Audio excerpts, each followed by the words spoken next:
Right, we're good to go. All right, let's call the meeting to order at 6 p.m. First item on the agenda is roll call. Nyla Fry, Here. Trisha Brown, Here. Sam Cup, Here. Kristen Runge, Here. Aaron Moran, Here. Joe Zisselsberger, Here. Robert McPherson. Here. Next item on the agenda is confirmation of open meeting compliance. I can confirm that the draft agenda was published in the Waunakee Tribune on 8/2. The final agenda was posted in all 3 official posting locations on 8/1. And the final agenda and packet were made available online on 7/31. To those all in the audience today, please be sure that you sign in on the sign-in sheet with your name, address, and accurate municipality for accurate record keeping. And those participating in public comment or public hearing portion to give me the form prior to the agenda item. All right, do we have anyone that would like to make public comment? I have no Anyone forms. online? All right. No online participants. Second and last call. All right, seeing no public comment, we will move on to the consent agenda. Does anybody have anything they'd like removed or pulled from the consent agenda? Seeing none, do we have a motion to approve the consent agenda? I move to approve the consent agenda items 1 through 5. Second. All right, all in favor, please signify by saying aye. Aye. Aye. Motion carries. Next item on the agenda is reports and announcements. Sustainable Waunakee Ad Hoc Committee is the first to go. And Joe, you and I didn't talk about who could do that report. Do you want to do it or shall I? We didn't have one last month, right? No. So, yeah. So Yeah. So. Yeah, we had a are- good library board meeting. Really, the main thing that we discussed is some of the landscaping around the playground area. We finally got the bids back, and we want more trees, some of which are going to come from the Bare Root Nursery. So the play structures have shade, so they're not difficult and hot for kids to play on during the afternoon. Excellent. Utilities Commission. And I'll give the Utilities Commission report. So we had a discussion about GIS license and some changes in our license provider. We looked over or discussed the sewer main lining on South Street. So they're beginning putting a lining in the sewer main on South Street. We discussed that. We talked, got an update on well 2 and well 6. And we talked about the potential for a new electric substation locations and what that might involve. Next up then is Waunakee Committee. The Waunakee Committee met for a wrap up 2 weeks ago. We are happy to report, again, we believe we broke attendance records, as I mentioned in our July report, and are looking forward to a good event next year. We debriefed all of the different aspects of it with a focus on EMS involvement, fire involvement, and some of the more safety aspects of it. We were lucky that the storms passed us and we were able to have the fireworks more or less on time. So Waunakee Committee will meet again in October and begin planning for next year's event. Senior Services Committee. The main thing we did, we raised the fee by $2 for the paper Silver Notes newsletter, so we're not losing money on that. And we're hoping for the temporary cook at the school to quit, so we get better quality meals come the school year starting. We have a temporary cook that's filling in for the woman on the summer. We get a lot of complaints from people, so we have a lot fewer people that are dining at the senior center as a result of that. But thankfully, we understand that person is leaving All right. upon the conclusion of the school year. We're gonna be getting some new food then. Yes. All right. Waunakee Fire District, Nyla or Robert? The fire district met and we discussed what will be coming forward with the study. We went over the dates for the presentation of the study. We also just like discussion about the joint calls with EMS at the request of Town of Springfield. So we got the fire board also up to date on those joint calls, and it gave a chance for some discussion so that everybody understands between fire and EMS about the joint calls and how that works when drivers are needed from the fire department, that nature. All And, right. and maybe if I could jump in quick on the study presentation from our consultant. The plan is for the village board to have them attend 2 evenings. The first one will be your upcoming board meeting. What is that? The 19th of August, where Robert Whitaker is going to present his findings. It'll be sort of the raw reveal for all of you, for all of us. He'll bring printed reports and he'll be presenting his findings, and that'll be an opportunity, I would say, at that meeting to make sure that his recommendations are understood. So the proper I would say that the best sort of question at that point is to make sure that what he's recommending is clearly understood. And if there's any missing pieces that we try to fill those. Then he'll be back a month later at the second meeting in September for more of a Q&A to address questions that might have come up after the village board, members of the fire department have kind of digested the report over the course of the month as an opportunity for him to do live Q&A with whatever questions and further clarifications you might want from him. So it's going to be a 2-presentation process from our consultant. And we're inviting the fire committee, and I don't know, Robert, if it's going to be, is the committee going to hold a joint meeting with the village board and present a quorum? Maybe not a meeting of theirs, but a notice of quorum here at the board meeting? It would be relevant if we put a notice of quorum out for that, but there was no discussion on it. So I'll send an email to John and Brian after this meeting and alert them that they may want to have that out there. Yeah, that notice of quorum would be good. And then obviously members of the department, the firefighting team is welcome to be here similarly to hear the presentations. All right. Other committees, boards, or commissions? I just noticed on LinkedIn today, so I thought it'd be good to share that the second round of the Housing Betterment Fund applications are open due August 31st. Believe it is August 31st for the second round. I'm like, it's up, yeah, it is. Yeah, get those applications in. Looking forward to giving away some more money or granting some more money. Next, other Speaking ones? of applications for things, Citizens Academy applications are due, I can't remember, sometime in the next couple of weeks. It's a fantastic opportunity. I think numerous people on the board here have done it. And if you haven't and have a chance, by all means, spend those hours on, I think it's 9 consecutive Wednesdays, because it's pretty amazing. You don't have to get tased. If you do and you want somebody to video it, I'll come and You'll come and take the tasing? Is that? No, we need a That's what- drone that- recording of that. So we need full If- 360. Only if we tase outside. No, and the other thing actually is this Wednesday night is the PD's night out at Village Park. So that'll be a fantastic thing. One of these years I will convince the chief that I'll take a tasing as part of that event. We'll see. Wow. I hope to never be tased. So, yeah. That sounds so painful. All right. And run on a public access channel so Aaron's grandma can watch. I love it. Awesome. I love it. Any other announcements today? No?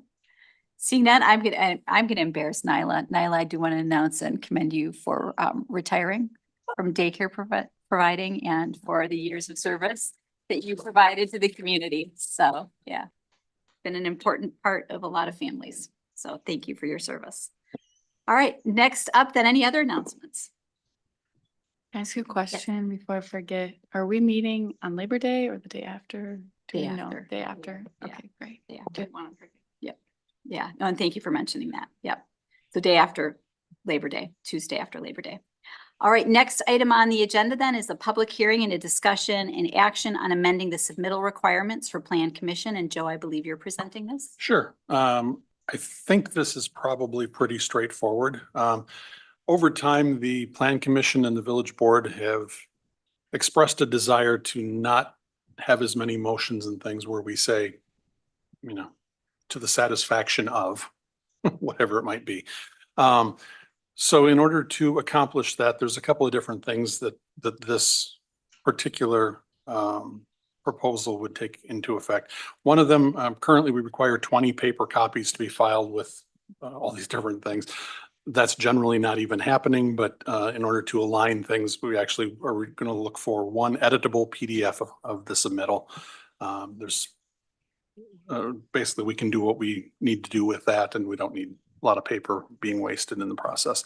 The second thing is we're going to remove the timeline requirement from the ordinance and make it an administrative rule instead. instead of being 4 weeks, it will be 8 weeks. That's not to say that if somebody brings all their stuff in and is all set to go, that they can't go in 4 weeks. It just allows additional time to be able to go through and work through those different things so that when it does come to us, the Ts are crossed, the Is are dotted, and we're good to go. All right, thank you very much. So let's open the public hearing on this item at 6:09 PM. Do we have anybody who would like to speak on the item? Do we have anyone online who would like to speak on the item? None online. Online? All right, let's close the public hearing at 6:10 PM. And trustees, do we have any questions? Nyla? I don't have questions. I have a couple comments. First of all, I love the idea of streamlining the our process. I think it's important that as much information be put together as possible when it comes to any committee or board. But at the same time, after being a citizen sitting out there for many, many years, I realized that with this process, with things not coming to planning commission and being sent back, the public doesn't have as many opportunities to zero in on what's going on. So it does have my support, but I just wanted to bring that up. I understand and I fully support this, but I can see a downfall to it too. Thank you. Brian? Just to be clear, this isn't going to result in any fewer plan commission or board meetings. No, but before things would come to the planning commission and then they'd say, we'd like more information, we'd like this finalized, and then they'd bring it back.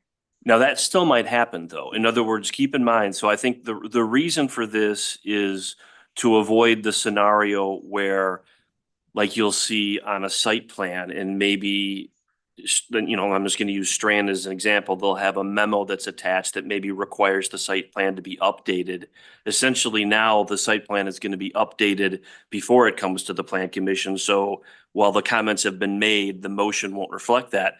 But as plan commission members and certainly as village board members, if you ever see something and you say, you know what, I'd still like more information on this, you will still have the ability to say, I don't want to act tonight. I want to, unless there's a statutory reason why you need to act within that time frame, you still might have the scenario that you're talking about, Nyla, where members of that particular committee say, we need a little bit more time with this. And I just want to make sure that you're still gonna have that flexibility.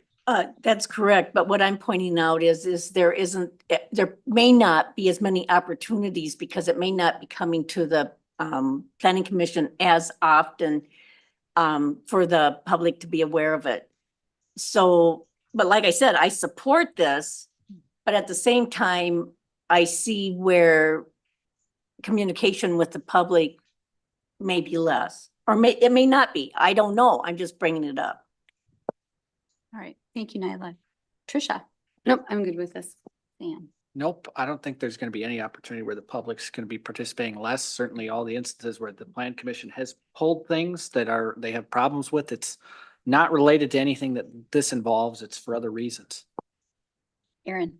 No, I don't have a problem with this. I know the board has expressed at sometimes to not want that language in there, so I think this is just a good update to this. Excellent. Robert? I fully support this. Updating outdated things from the 90s are absolutely what I would like to see. Glad to see we're not wasting paper with 20 copies anymore. I didn't even know that. That's insane. And I'm glad to see that if the utility commission really wasn't doing the work, that that we're cutting that part out too. So I'm a big fan of when we clean up language to reflect what we actually do as opposed to saying that we do something. So I'm all for this. Excellent. Joe, anything else? The only thought that I had was in reference to Nyla's stuff. It occurred to me, we could certainly talk to Lauren, and if there are things that are in the works, just have a quick, this is what's likely to show up next month, because we're going to have that longer time frame. So maybe that's an actual process improvement as well. I think that's a good idea. So then my Yeah. question is, should we somehow include that when we pass this? I don't think we want that in the ordinance. Okay, Yeah. but we need to direct staff. Well, you have to be careful here about what you're putting on agendas, because part of the reason why this change is being made, as I understand it, is too many times village staff felt rushed to put something on an agenda just because we had a timeline. And like those circumstances, we want that extra month to be able to work with the applicant. And if you, I think you certainly can have an agenda item that says, hey, heads up, this is going to be, we anticipate this is going to be on, but you're not going to be able to have a discussion on that topic because it's not going to be part of the packet and the public's not going to be able to comment on it. Yep. So I But just just want to having- flag that. Yeah, but just having that list of these are the, 3 or 4 things that are likely to hit next month. Similar to, I think, the example would be usually at the end of your plan commission agenda, there's an update as to what's going to be going to the joint plan commission Yes. meeting, and you could have something similar for plan commission. I agree with Joe. Just one point, if page 43 is the recommended motion, I would, right now it says motion to approve the resolution changing Article 2 and it goes on. That should just say motion to approve the ordinance changing Article 2 and then go on. So just insert ordinance for resolution to the Alright. extent someone makes that motion. I will make that. Are there any other questions, first of all? Not, I'll make the motion to approve the ordinance changing Article 2, Administration and Enforcement, and Article 3, Plats and Survey Maps to reflect current village processes and best practices. Do we have a second? I'll second that. Great. Robert, Any yeah. discussion on the motion? Seeing none, all in favor? Aye. Aye. Opposed? Motion carries. All right. Next item on the agenda then is discuss and take action on possible terms and conditions for a Town of Springfield, Village of Waunakee intergovernmental agreement. And Todd, is this to you? Mr. Brian? So, and as we start, I mean, at a staff level, we are certainly prepared to speak about this in open session. You have the option to go into closed session if you want to. If I believe that somebody is asking questions where I think it would be valuable for the board to move into closed session, I'll certainly speak up, but we're definitely prepared to move forward with an open session discussion right now, if that's okay. And I guess, the staff memo effectively tries to kind of lay out a timeline here. But essentially where we're at is we do not have an effective boundary agreement with Springfield. And really the question for the village board and what staff is looking for is direction as should we get back in contact with Springfield? And I think at a staff level, we believe, yes, we should, but we also think, it should be consistent with what your discussion is tonight. And that really, I think, kind of gets back to, you have a pair of maps that are on page 56 of your packet. And if you recall, the village and the town in a joint meeting attempted to approve a boundary agreement. There were certain steps that were not taken. And in fact, some property owners came to both the town and the village after the boundary agreement was approved at that December 2021 meeting and said, hey, I think you had some flaws here. And in fact, had you held a public hearing, we would have showed up because we wanted to talk about it.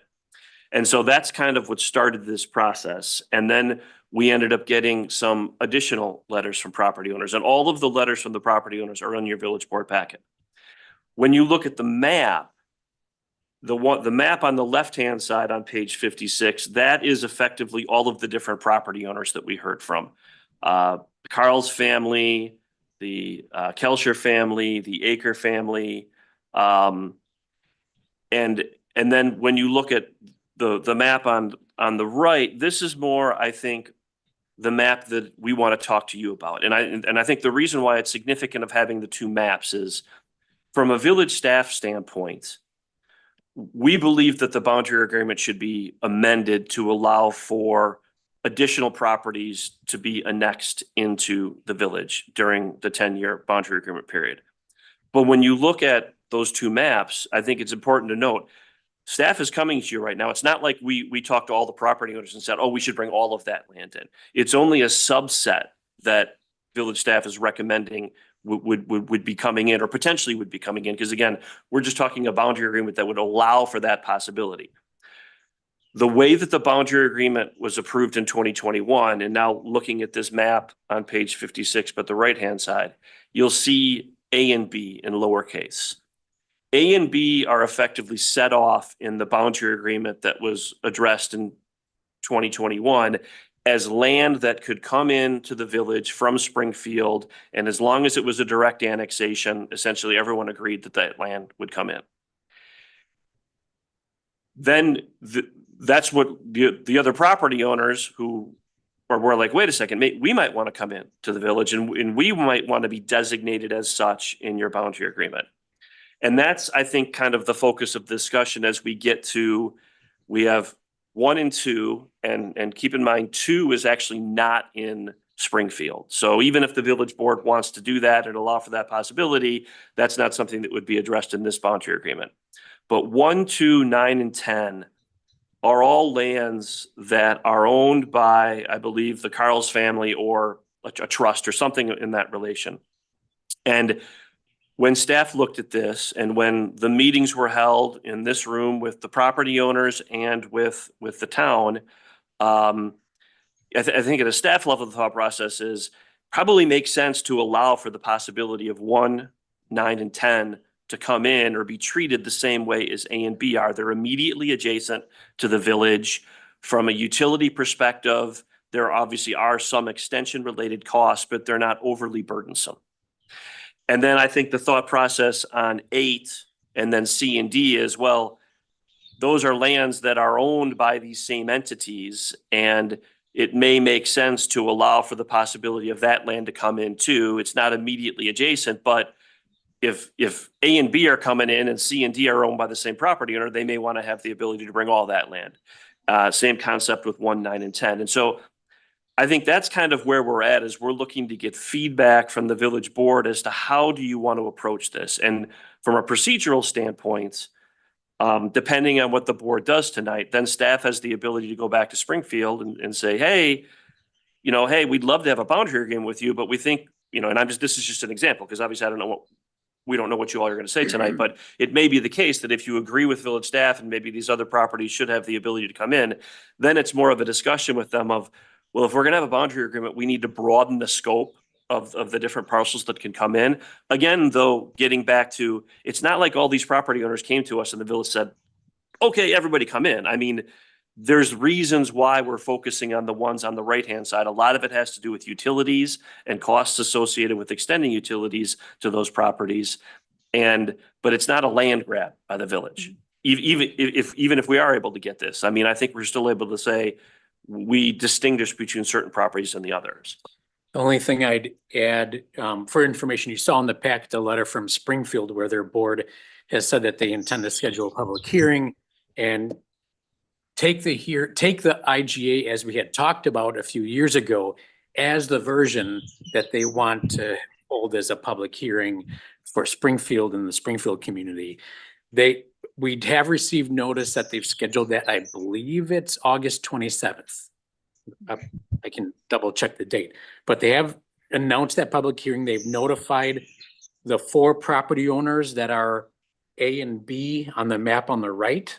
All those yellow parcels in Springfield, including the 2 little ones adjacent to A. They've notified those 4 owners in writing. If the village board says, well, our intention is not to hold a public hearing of that version, if that's your decision tonight and you want us to engage in further discussions, we'll let Springfield know.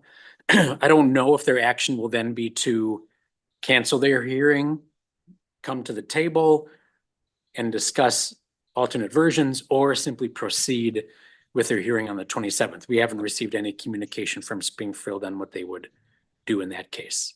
So that's the current lay of the land. And certainly you all have the ability to say, you know what, we like the boundary agreement the way it is, and we would like to move forward with it. If you said that, I think Springfield, that seems to be where Springfield wants to go.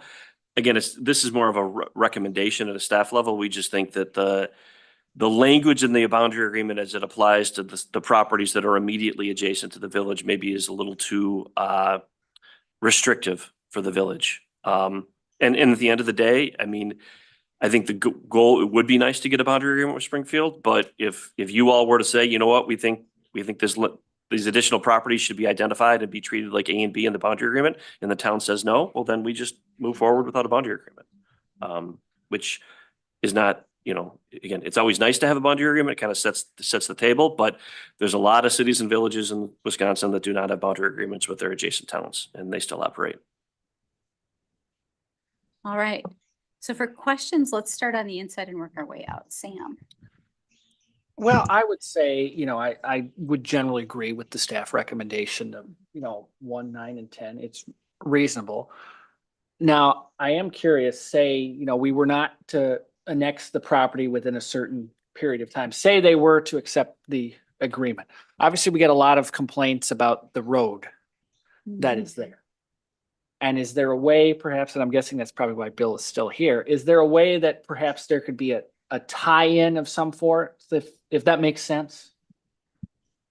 Yeah, I mean, I definitely think that no matter what happens with the boundary agreement, you definitely have the flexibility to work with the towns on the road. I certainly think that in a boundary agreement, we definitely have the ability to put in, let's say, for example, to kind of play off your scenario there, Sam, let's say the thought process is these lands are probably going to come in pretty soon. But if they don't come in within a certain time period, you always have the ability to put language in the boundary agreement that says, okay, then at that point, the parties will work together on the improvements to the road. Yeah, something like that. That is what I definitely, was thinking. that Yeah. flexibility exists.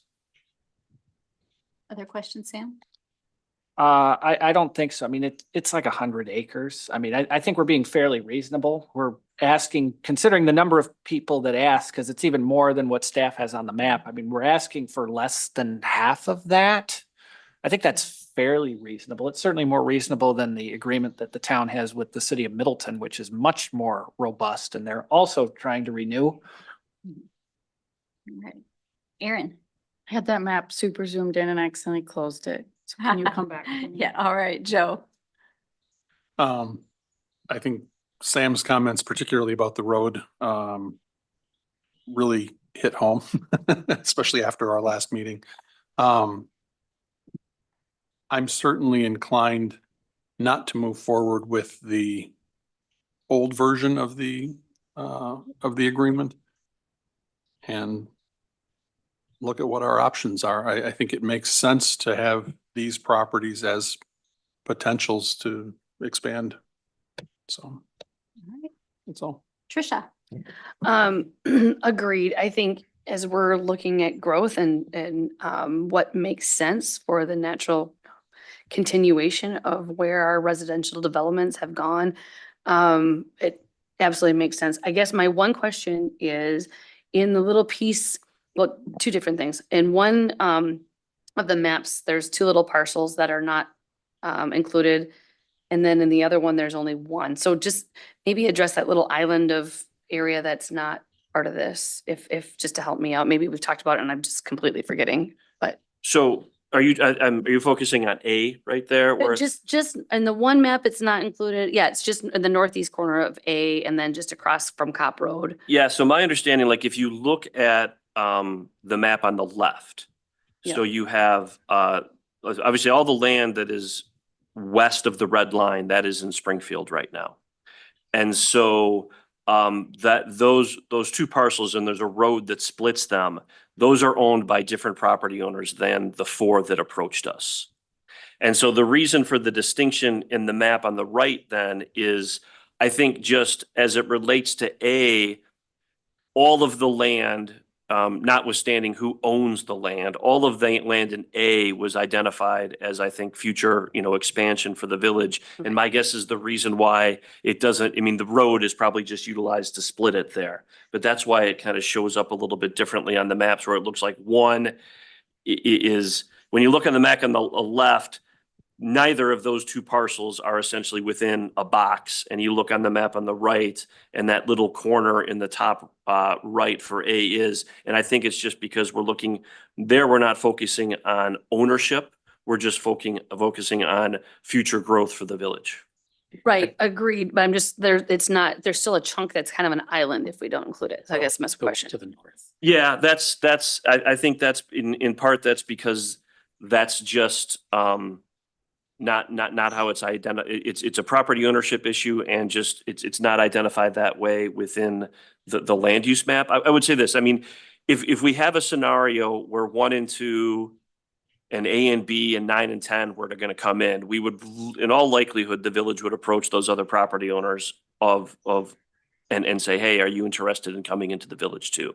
Now, one of the things to be clear about with respect to boundary agreements is when you have a boundary agreement, you are allowed under the law to create town islands for annexations. That's one of the larger benefits to cities and villages on these. If we don't have a boundary agreement with them, we'd have to we'd have to address that scenario. And, you know, if it came to be that A and B and 1 and 2 and 9 and 10 wanted to come in, we'd probably have to address the fact that some of that other land may or may not need to come into the village. Okay, thank you. Nyla. I would like to work toward a boundary agreement, and I think it's important, the same as Sam and Joe, to work on something to get the road updated and repaired for many reasons, but one of them is safety. The biggest reason is safety, so. All right. Thank you, Nyla. Robert. I agree with all the comments about the road. I think that would need to be addressed. I agree with Joe. I wouldn't pass as is. I think it's an opportunity to have a discussion. I think with all the things that we have outstanding with the town, that it would be worth having an update discussion, since what happened in 2021 is obviously going to be a bit different. There's a lot of different people involved too since 2021 and that agreement was struck. So I would hope that they would entertain a discussion. I do have a question for additional development though. If I remember from the Golden Ponds approval, the village at the time seemed to indicate that there would be no further development to the west of that west and northwest area there. What would be labeled as 1 and 2 on the map? I think my only thought on that is at the time of the platting and the design for Golden Ponds, I don't believe the village had been approached by the owners of 1 and 2 with interest for development further west.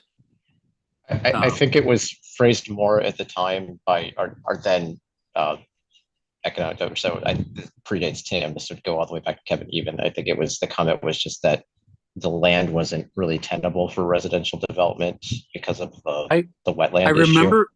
I remember talking about land to the north specifically because it hit a pretty major wetland segment. So there wasn't the ability to move that direction.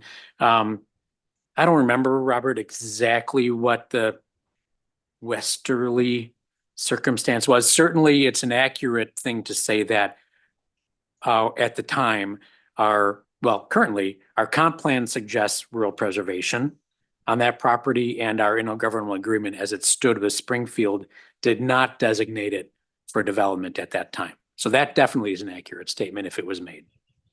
Okay. That would just be my biggest concern, is what is the actual ability for 1 to develop, 1 and 2 to develop. And I know we're not talking about 2 because that's the town of Dane, but just in general. But otherwise, I stand by my previous comments. All right. It feels to me, I agree with everyone. That doesn't make sense to hold a hearing and go forward with the agreement as it stands. And we should probably continue to have discussions to see what we can arrive at for a new boundary agreement. Now, how do we proceed that way? So do we need a motion? Do we? I don't think that you need a motion. I guess with my question. So I've definitely heard, and I agree, we're not going to talk about 2 because that's in a different town.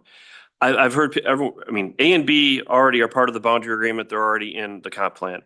1, 9, and 10, I've heard people comment. I think everyone agrees that those, you know, we should have the flexibility to bring those into the village.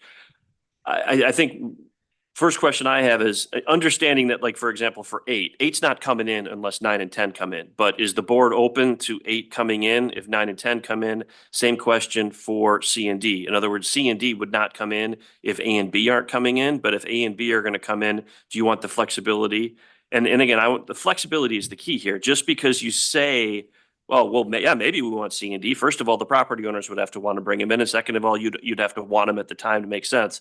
What I guess we're looking for is just at least as it relates to the negotiations, we do believe that if we are going to seek, for example, to expand the boundary agreement to allow for 9 and 10, it also makes sense to get 8 just as the potential.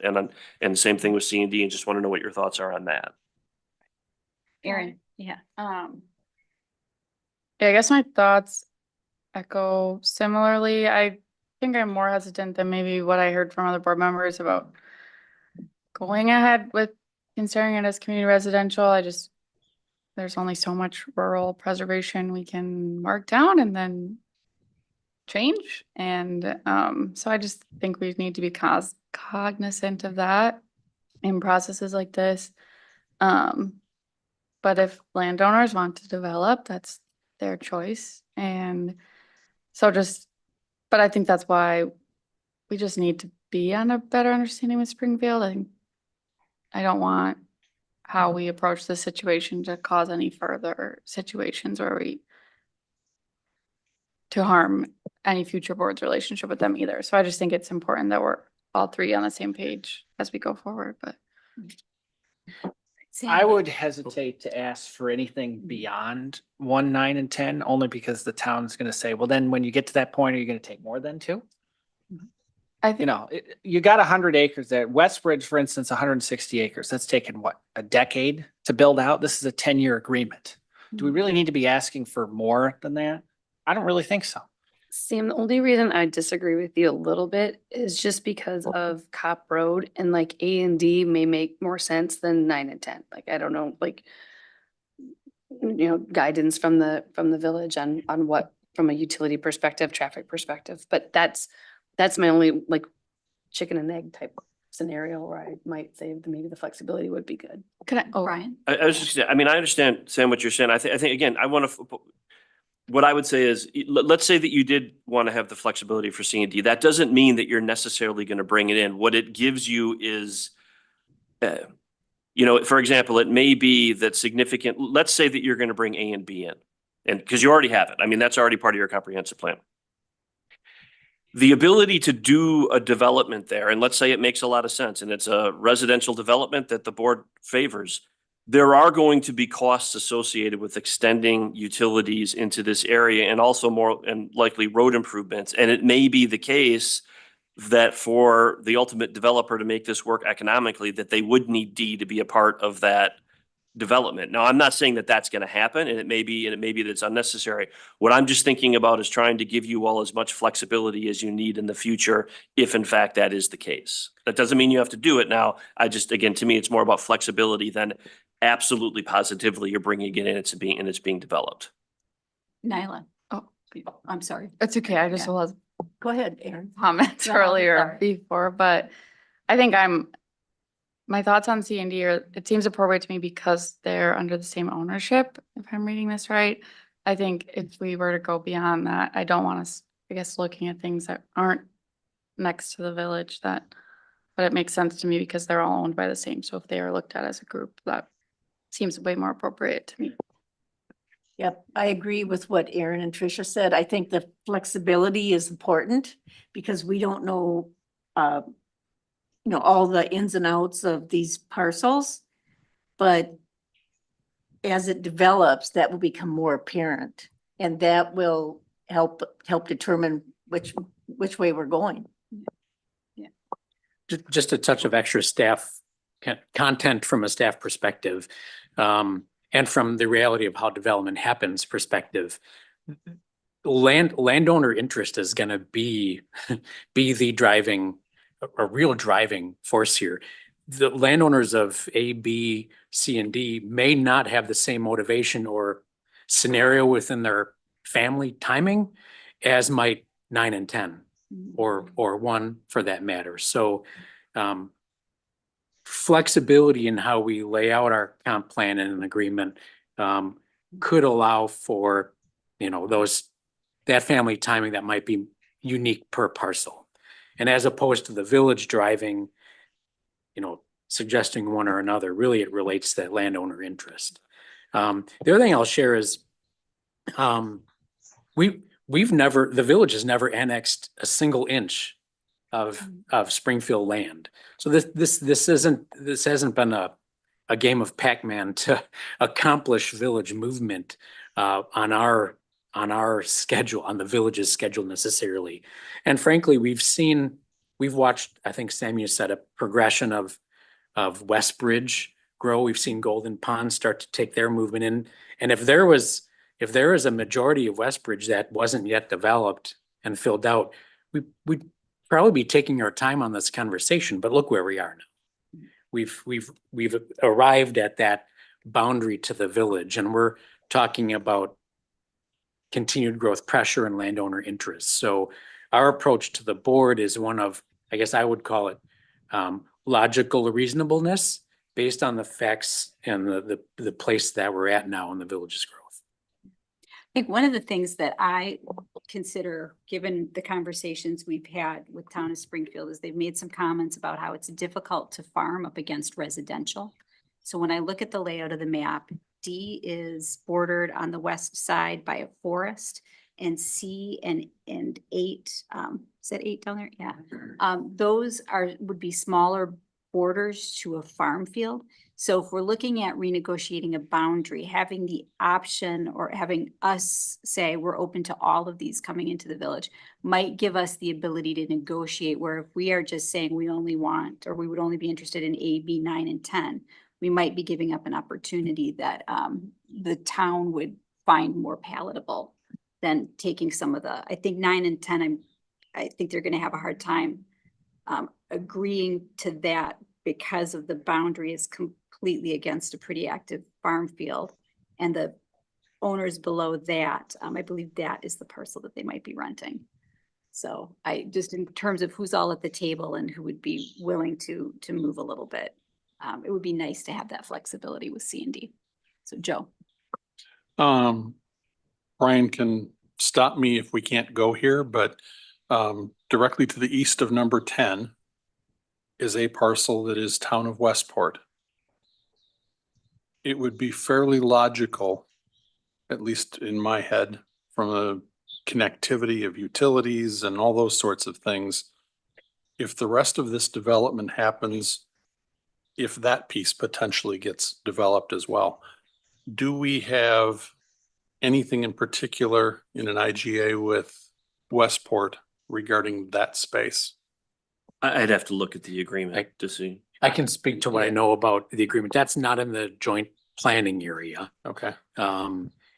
I can share that when we negotiated the O'Malley Marsh purchase, remember that back? It was a pre-pandemic, and I lose the year when we're talking about pre-pandemic. I have no clue anymore.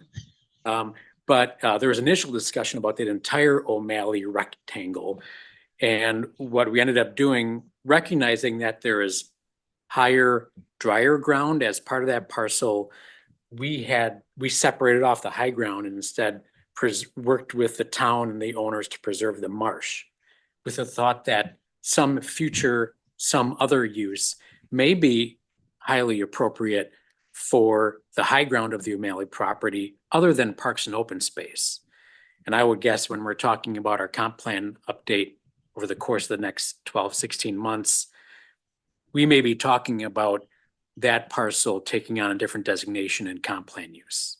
So that's a little bit of the history behind the activities to date in that area. Okay. Yeah, I'm just I'm looking at it and thinking, if we can tie everything together through that corridor, that probably gives us a lot more flexibility long-term. So if there's potential there, then it makes 9 and 10 probably far more interesting. Although I would say, knowing the O'Malley family as well as I do, they are pretty adamant about not developing that property. When I've talked with them, even broaching that question, they're like, let's talk about restoring it to a prairie instead. They're very naturally oriented. I would say the likelihood of that parcel developing, certainly under their ownership, but I know their plan with their children, you're talking maybe 40 years from now, if it were to develop. Okay. It's not something on the short term Okay. time frame. If anything, we would probably get it for some sort of park or recreation use, like a sports field, maybe great use, relocating the dog park to higher ground, potentially, things like that. That would be a very good use. But I would say it's probability is pretty close to 0 that there will ever be houses on that parcel. Okay. Yeah, and I think it's safe to say from a staff perspective that the recommendation on trying to get 9 and 10 as part of the boundary agreement is no matter what happens with the parcel that you all are talking about, we think it makes sense to bring that into the village or allow for the possibility that the property owners want to annex, that we have the flexibility to allow that to happen. Robert? I just want to make sure I'm understanding correctly. So this sounds like, because I was in rereading the letters from the homeowners, they're just really concerned that it's more difficult for them to develop this with the town than it would be with the village. So that's their desire to include the extra properties. Am I reading that correctly? I think it's more of a, they want to have the ability to develop in the village because they know that it could be a lot more dense. Like even if they were able Right. to develop in the town, I think that the density of the development would be substantially limited, is my understanding. Okay. I mean,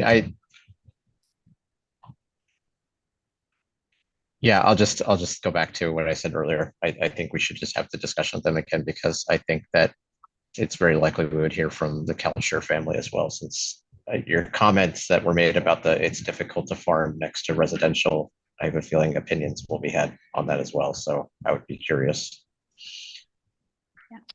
Yeah, I would say, I mean, that's definitely true. The benefit here is the farming is already occurring. So it's not a situation where you have a residential development and then all of a sudden farming comes afterwards. It's anybody who, if this were to happen in however many years where all of a sudden there's a development, those property owners should have eyes wide open as to what's going to be occurring to the west. They absolutely should. All right, so we do not need a motion. Well, I want to ask though, would it be helpful, Brian, at least for staff feeling confident in the message that we would then take to Springfield, for there be a motion to specifically not proceed to a public hearing based on the prior negotiated IGA proposal? Is that?